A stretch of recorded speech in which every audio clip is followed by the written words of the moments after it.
बिस्मिल्लाहिर्रहमानिर्रहीम। रसूल अल्लाह सल्लल्लाहु अलैहि वसल्लम ने फरमाया कि बेशक अच्छा ख्वाब अल्लाह की तरफ से होता है और बुरा ख्वाब जिसमें घबराहट हो शैतान की तरफ से होता है। इसलिए जब तुम में से कोई ऐसा शख्स ऐसा ख्वाब देखे जो बुरा हो तो जागते ही 3 मरतबा बाएं तरफ थू थू करे और इस ख्वाब की बुराई से अल्लाह की पनाह मांगे। इस तरह ख्वाब का इसे नुकसान नहीं होगा। नबी करीम सल्लल्लाहु अलैहि वसल्लम ने फरमाया, अल्लाह अज़्ज़ व जल का फरमान है कि तुम शब रोज़ खताओं में बसर करते हो और मैं तुम्हारे सारे गुनाह माफ़ करने वाला हूँ। तुम मुझसे मग़फ़िरत मांगो तो सही, मैं तुम्हें माफ़ कर दूँगा।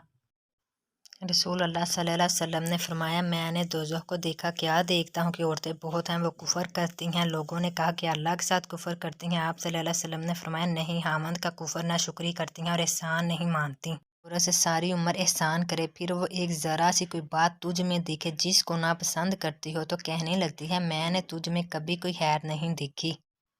हजूर अकरम सल्लल्लाहु अलैहि वसल्लम ने फरमाया, क्या मैं तुमको ऐसे अमाल ना बताऊं जिनसे अल्लाह ताला गुनाह मिटाते और दर्जात को बुलंद करते हैं। सहाबा किराम रज़ी अल्लाह ताला अन्हों ने अर्ज़ किया, क्यों नहीं या रसूल अल्लाह। अरशाद फरमाया, नागवारी के बावजूद कामल वज़ू करना, मसाजिद की तरफ ज़्यादा कदम चल कर आना और नमाज के बाद दूसरी नमाज का इंतज़ार करना पस पहरा देने की तरह है। वसल्लम ने फरमाया, क़यामत के रोज़ खुदा कुछ लोगों को चूंटियों की शक्ल में उठाएगा। लोग इन्हें अपने कदमों से रौंदेंगे। पूछा जाएगा, ये चूंटियों की शक्ल में कौन लोग हैं? इन्हें बताया जाएगा कि ये वो लोग हैं जो तकब्बुर करते थे। नबी करीम सल्लल्लाहु अलैहि वसल्लम ने फरमाया, जिस शख्स ने नेकी का इरादा किया फिर इस पर अमल भी किया तो अल्लाह ताला इसके लिए 10 से लेकर 700 गुनाह तक या इससे भी ज़्यादा नेकियों का सवाब लिख देता है।